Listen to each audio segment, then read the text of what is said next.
What is the meaning of this word conjunction?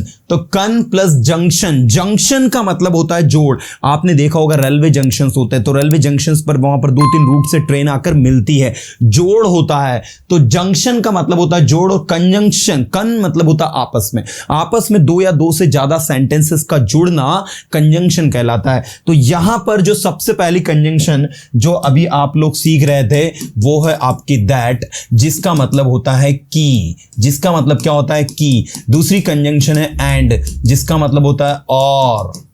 तीसरी conjunction है आपकी एज, जिसका मतलब होता है जैसा।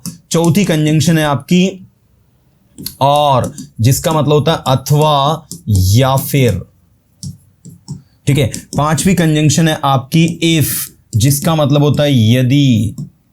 ठीक है। अभी हम लोग जो कंजंक्शन पढ़ेंगे ना, we will study only the conjunctions that are very simple. Okay, अभी मैं आपको कंपाउंड वगैरह ऐसा कुछ सेंटेंस, कंपाउंड, कॉम्प्लेक्स, ऐसी चीजें नहीं बताने वाला हूं। मैं आपको सिंपल कंजंक्शंस बताऊंगा। ठीक है। मैं आपको अभी सबऑर्डिनेट कंजंक्शंस नहीं बताऊंगा, मैं अभी आपको ऐसी कंजंक्शंस नहीं बताऊंगा जो कि डुअल रूप में आ रही हो, जो सिंगल है, पहले हम वो पढ़ेंगे। राइट, चलिए। तो सबसे पहले हम लोग देख रहे हैं कंजंक्शंस को, कि आपको कंजंक्शन समझ में आ गया है। तो कंजंक्शंस आर द वर्ड्स, इसकी एक डेफिनेशन भी बना लेते हैं। आ जाओ, क्या डेफिनेशन बनाते हैं? कंजंक्शंस आर द वर्ड्स, या फिर the words that are used, वे शब्द जिनका उपयोग होता है। अब यहां जो दैट आ रहा है रिलेटिव प्रोनाउन के रूप में काम कर रहा है ना। The words that are used to connect two और मोर देन टू, 2 या 2 से ज्यादा, 2 or more than 2 sentences, clauses and phrases। ठीक है। The words that are used, वे शब्द जिनका उपयोग होता है टू कनेक्ट, जोड़ने के लिए 2 या 2 से ज्यादा सेंटेंसेस को, क्लॉजेस को या फिर फ्रेजेस को। क्लॉजेस का मतलब भी वाक्य ही होता है, लेकिन वो वाक्य जो किसी पर डिपेंड हो, और फ्रेजेस का मतलब होता है वाक्यांश। क्या मतलब होता है? वाक्यांश। तो 2 या 2 से ज्यादा सेंटेंसेस को, उपवाक्य को और वाक्यांश को जोड़ने का जो काम करती है उसे हम कंजंक्शन कहते हैं, है ना। अब ये प्रीपोजिशन से डिफरेंट होती है। If somebody ask you what is the difference between preposition and conjunction, so you are suppose to say कि प्रीपोजिशंस जो होती है वो नाउन या प्रोनाउन में संबंध बताने का काम करती है, whereas conjunctions are used to show the connections. Right, देखो मैं आपके सामने कुछ वर्ड्स लिखता हूं जो कि प्रीपोजिशन की तरह भी काम करता है और कंजंक्शन की तरह भी। जैसे सिंस जो है एक ऐसा वर्ड है जो प्रीपोजिशन की तरह भी काम करता है, कंजंक्शन की तरह भी काम करता है। मैं लिख देता हूं कुछ वर्ड्स। पहला है आपका सिंस, दूसरा है आपका बिफोर, तीसरा है आपका आफ्टर। ये कुछ ऐसे वर्ड्स हैं जो कि कंजंक्शन की तरह भी काम करते हैं और प्रीपोजिशन की तरह भी काम करते हैं। बिफोर एंड यहां पर ये आएगा आफ्टर, है ना। तो यहां पर सबसे विशेष चीज जिस पर हमें ज्यादा ध्यान देना है वो क्या है, वो आप लोगों को फोकस करना है। देखिए, अब आप कहोगे सर सिंस का तो हमको सेंटेंस बनाते आ जाता है। मैंने कहा बनाओ सेंटेंस, क्या बनाओगे? तो आपने कहा मैं यहां सुबह से हूं, I have been here since morning. तो यहां पर आप देख सकते हैं मॉर्निंग के आगे हमने सिंस लगाया, तो ये सिंस आपका जो है ये प्रीपोजिशन है ना। अब दूसरा देखो, she has not eaten anything since she failed.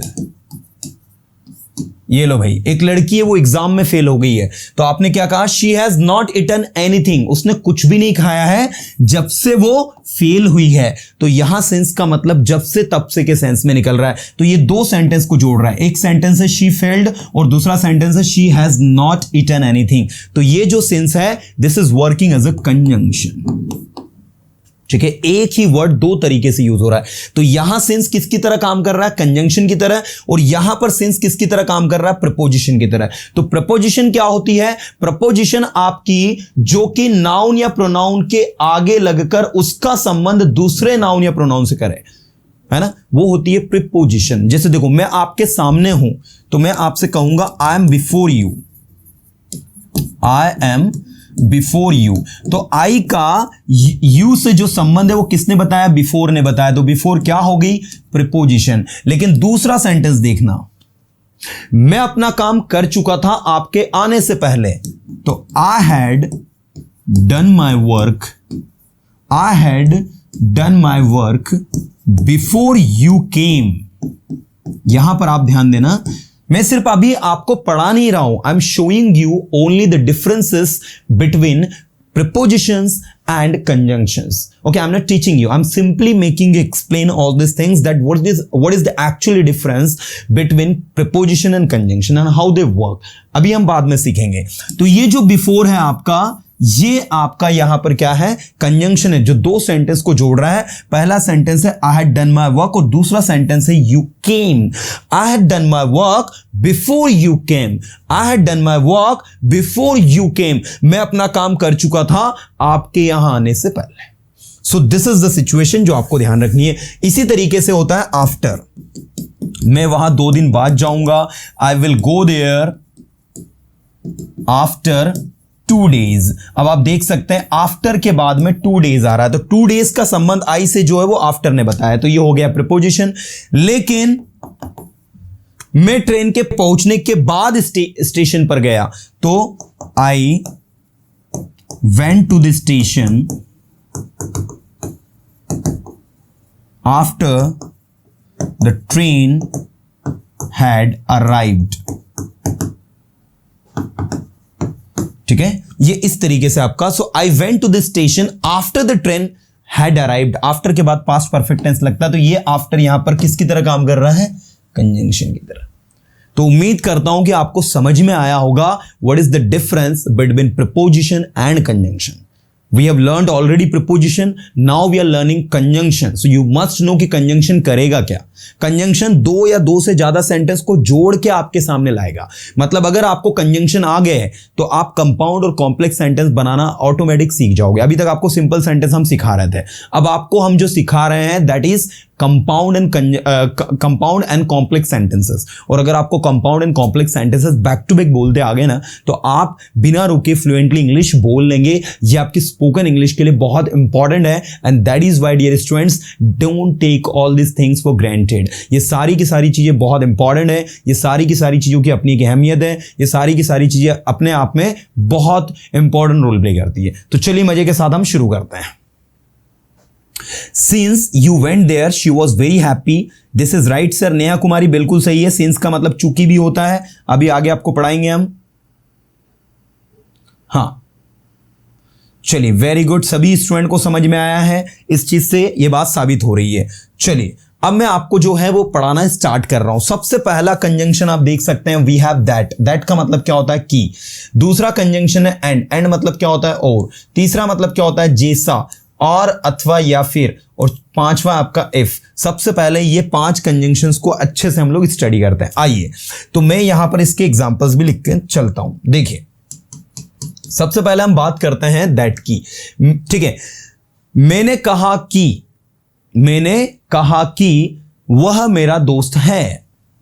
तो आई said that he is my friend. क्या ये सही है स्टूडेंट, या फिर ये वाला सही है, I said that he was my friend. चलो बताओ कौन सा वाला इन दो में से सही है, ए वाला सही है कि बी वाला सही है। इसको बी नाम दे दो। आई सेड दैट, मैंने कहा कि वह मेरा दोस्त है। मैंने कहा कि वह मेरा दोस्त है, बताओ इसमें से कौन सा सही है, I said that he is my friend कि I said that he was my friend. बताओ कौन सा वाला सही है, ए वाला या बी वाला। Very good, very good. Rakesh ji आपका आंसर गलत है। खुशी पांडे आपका भी आंसर गलत है। श्याम आपका आंसर भी गलत है। ए वाले जितने भी हैं वो सब गलत है, बी वाला सही है। है ना। अब आप कहोगे सर आप तो हिंदी में बोल रहे हो, मैंने कहा कि वो मेरा दोस्त है, तो आई said that he is my friend, सही तो है? नहीं, आपको ध्यान देना है, यहां सेड लिखा है, वो आपकी सेकंड फॉर्म। तो जब भी कोई दो सेंटेंस दैट से जुड़े, आई रिपीट दिस लाइन, ध्यान देना, जब भी कोई दो सेंटेंस दैट से जुड़े, तो अगर पहला सेंटेंस पास्ट का है तो दैट के बाद आने वाला सेंटेंस भी पास्ट का ही आएगा। अगर वो प्रेजेंट का है तो उसको पास्ट में कर देना, अगर वो यहां पास्ट का और उधर प्रेजेंट का है तो इसका मतलब है कि वो गलत है, it means this is wrong, ऐसा आपको समझना है। तो भैया यहां पर बी वाला आपका सही है, ए वाला आपका गलत है। भले ही आप हिंदी में कुछ भी बोल रहे हो, doesn't matter. In English you have to say I said that he was my friend, ये आपका सही होगा। अब आप ट्रांसलेट करते हो कि मैंने कहा कि वो मेरा दोस्त है, तो बोले सर है तो इज लगना चाहिए, नहीं, इंग्लिश कहता है कि अगर पहला सेंटेंस पास्ट का है और दैट से जुड़ा है कोई दो सेंटेंस कौन कौन से हैं? एक है ही सेड, दूसरा है ही वॉज माई फ्रेंड, जुड़े किससे हैं? दैट से, तो ये पास्ट में ही आएगा, प्रेजेंट में नहीं आएगा। ठीक है, फिर आप कहोगे सर फ्यूचर आ गया, तो उसने कहा कि वो मेरा दोस्त होगा, इसको कैसे बनाएंगे हम? तो भैया यहां पर उसके लिए अलग नियम है।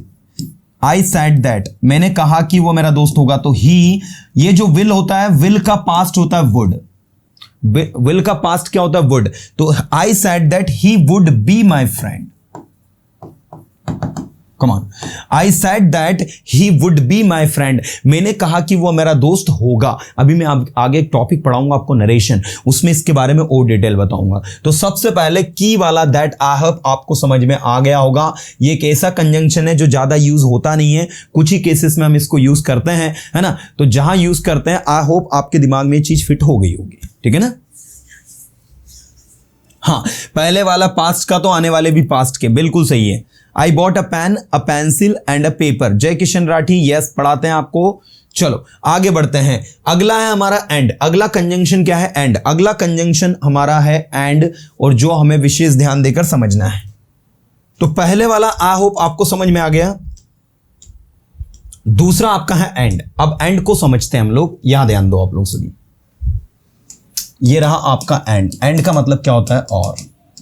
तो भैया एंड जो है ये सबको जोड़ता है, ये सब्जेक्ट को भी जोड़ता है, ये वर्ब को भी जोड़ता है, ये ऑब्जेक्ट को भी जोड़ता है। ठीक है, आ जाओ, हम लोग सबसे पहले सब्जेक्ट को जोड़ता है कि सब्जेक्ट को कैसे जोड़ता है। मैंने एक सेंटेंस लिखा, रवि इज स्पीकिंग इंग्लिश, और दूसरा सेंटेंस मैंने लिखा, रोहन इज स्पीकिंग इंग्लिश। तो अब आप देख सकते हैं कि रवि और रोहन दोनों एक ही काम कर रहे हैं। रवि और रोहन दोनों एक ही काम कर रहे हैं, रवि भी इंग्लिश बोल रहा है, रोहन भी इंग्लिश बोल रहा है। तो आप क्या कर सकते हो, इन दोनों को जोड़ दोगे। इन दोनों को जोड़ दोगे तो आप कहोगे रवि एंड रोहन। ठीक है, अब ये इज और इज, दो बार इज है, ये हो जाएगा आर, है ना। Ravi and Rohan are speaking English. तो मैं आपको ये बताना चाहता हूं कि जब दो सेंटेंसेस में आप इसको जोड़ रहे हो, तो देखो ये रहा आपका एंड और ये रहा आपका एंड एज अ कंजंक्शन। मतलब जब आप कहते हो Ravi and Rohan are speaking English, तो ये सेंटेंस भले ही एक है, लेकिन इसके अंदर दो सेंटेंस जुड़े हुए हैं और ये दो सेंटेंस जुड़ के एक सेंटेंस बन गया है। ठीक है, तो यहां पर ये जो एंड है ये दो नाउन को जोड़ रहा है, और दो नाउन को जोड़कर दो अलग अलग सेंटेंस को उसने जोड़ने का काम कर दिया। आपको दिखेगा दो नाउन ही जुड़े हैं, रवि और रोहन, नहीं, दो सेंटेंस जुड़े हैं एक्चुअल में, क्योंकि रवि और रोहन दोनों एक ही एक्शन कर रहे हैं, दोनों ही इंग्लिश बोल रहे हैं, एंड दैट इज व्हाई आप कहोगे Ravi and Rohan are speaking English. Kishan is playing cricket, Rohan is playing cricket, दोनों एक ही काम को कर रहे हैं। तो Kishan and Rohan are playing cricket, 2-3-4 बार बोलोगे, बैक टू बैक आपके दिमाग में समझ में आ जाएगा। राइट, चलो आगे देखते हैं। चलो देखो इधर ध्यान देना, अब मैं आपको जोड़ना सिखा रहा हूं, वर्ब को जोड़ना सीखते हैं। आ जाओ, अब हम वर्ब को जोड़ेंगे। ठीक है, वर्ब्स कैसे जुड़ती हैं? जैसे एक सेंटेंस मैंने लिखा, she watches TV, she plays cricket, she goes to school.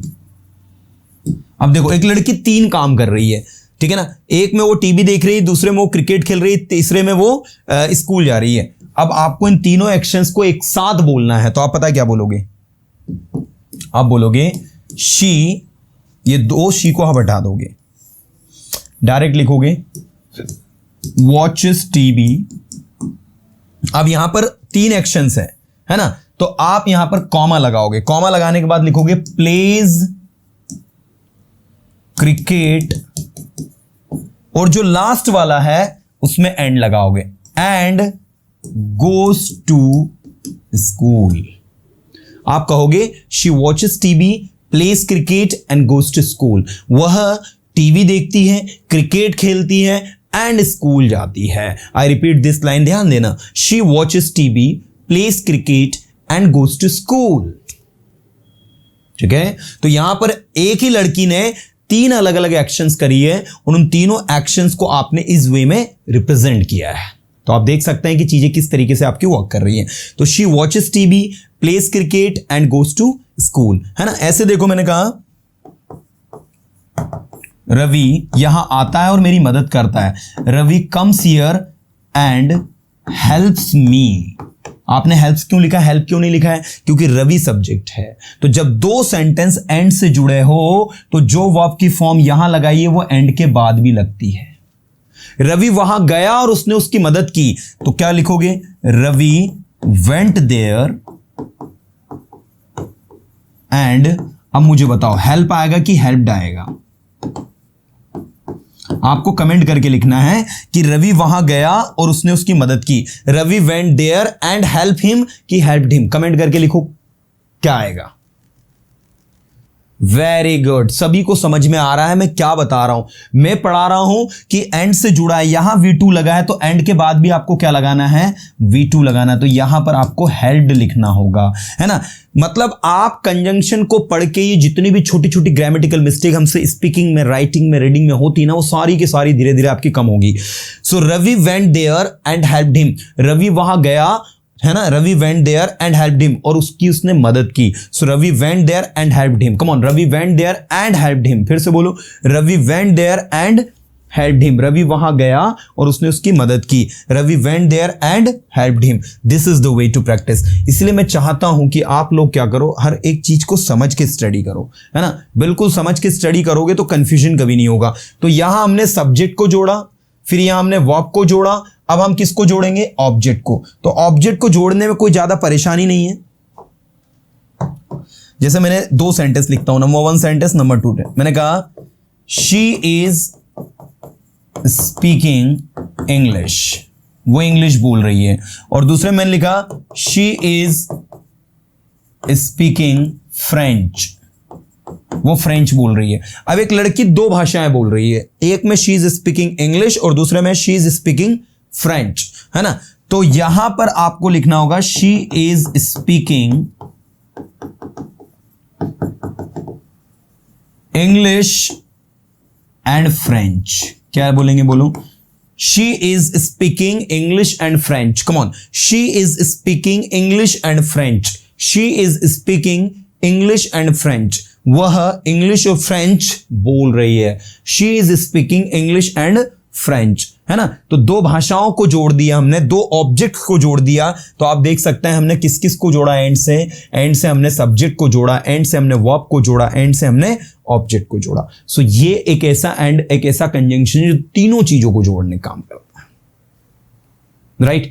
तो भैया ऐसे समझना है, ऐसे जब समझोगे ना तब जाकर चीजें आपके दिमाग में क्लियर होगी और इधर इधर ऐसे फिट होगी कि लाइफ में कभी नहीं भूलोगे, है ना। ऐसे फिट होगी कि लाइफ में कभी नहीं भूलोगे। I like to travel, to watch movies and staying in hotel. Jai Kishan Rathi, उसको सही करो। आई लाइक टू ट्रेवल, ठीक है, उसको ऐसा करो। I like to travel, comma, watch movie, to लगाने की बार बार जरूरत नहीं, watch movie and stay in hotel, ठीक है ना, स्टेइंग नहीं करना है। चलो नाउ, तो यहां पर आप देखो ये इस तरीके से आपका वर्क करता है। तो ये था एंड।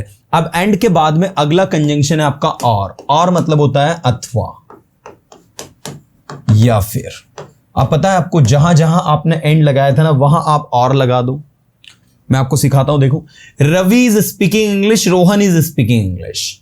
अब रवि और रोहन में से कोई एक ही इंग्लिश बोल रहा है, तो जहां एंड लिखा है ना भाई, मैं कलर ये वाला यूज कर रहा हूं,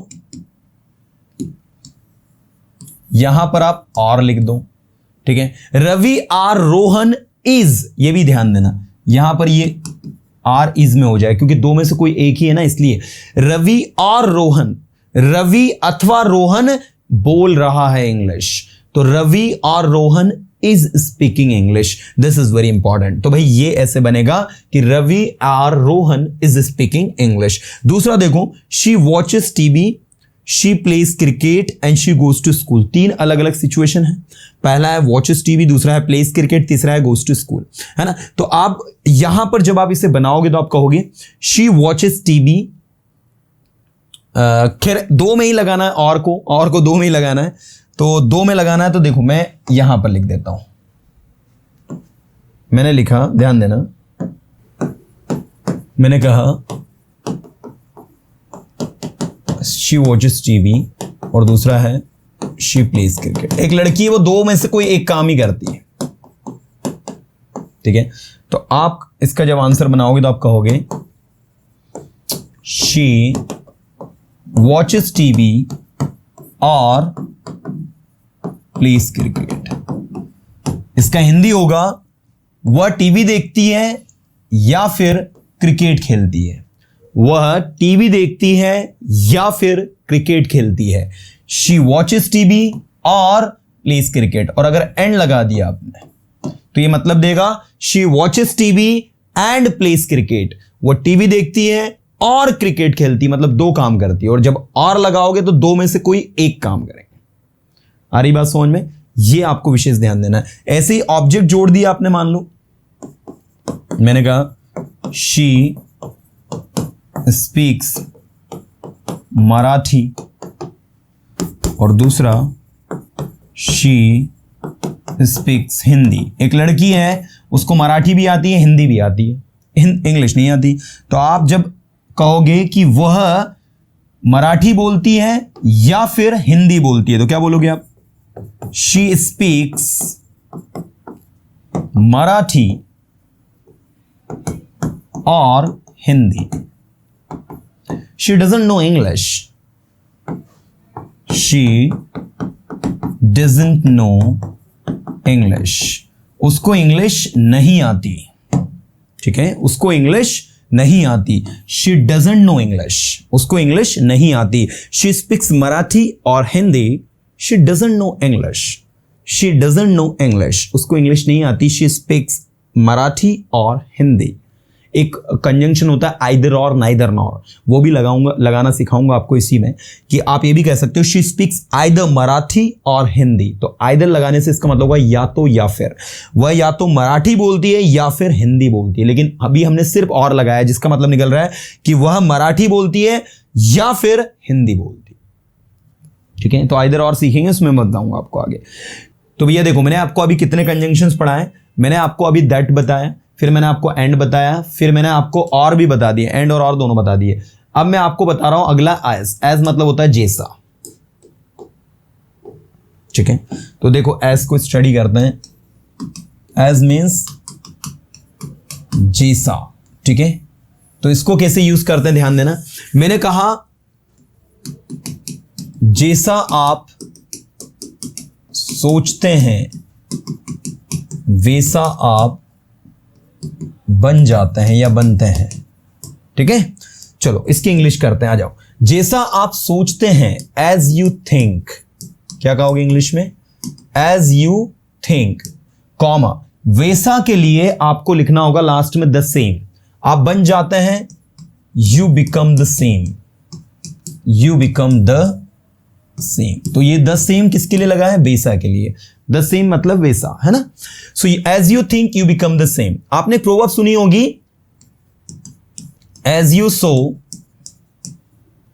SOW, सो का मतलब होता है बोना किसी चीज को, है ना, बीज को बोते हैं ना हम, वो। एज यू सो, जैसा बोते हो वैसा आप काटते हो, वैसा आप बन जाते हो। लाइक एज यू सो तो शैल यू रीप, ठीक है ना। शैल यू रीप का मतलब होता है वैसा आप फसल काटते हो, जैसा आप बोते हो वैसा आप काटते हो, जैसा आप बोते हो वैसा आप काटते हो। तो as you sow shall you reap. मैंने किया जैसा आपने कहा, अब बीच में एस को लगा रहे हैं। मैंने किया जैसा आपने कहा, लेकिन अब आपको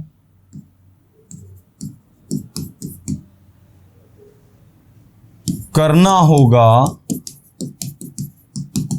जैसा मैं कहूंगा। ये लो भाई, यहां पर जैसा दो बार आ गया। मैंने किया जैसा आपने कहा, लेकिन आपको करना होगा जैसा मैं कहूंगा। अब इसकी इंग्लिश बनाते आ जाऊं। मैंने किया, आई डिड, जैसा आपने कहा, as you said, as you instructed, as you ordered, as you said, as you commanded, जो भी बोलना हो। I did as you said, लेकिन भैया लेकिन भी एक कंजंक्शन है जिसका मतलब होता है बट।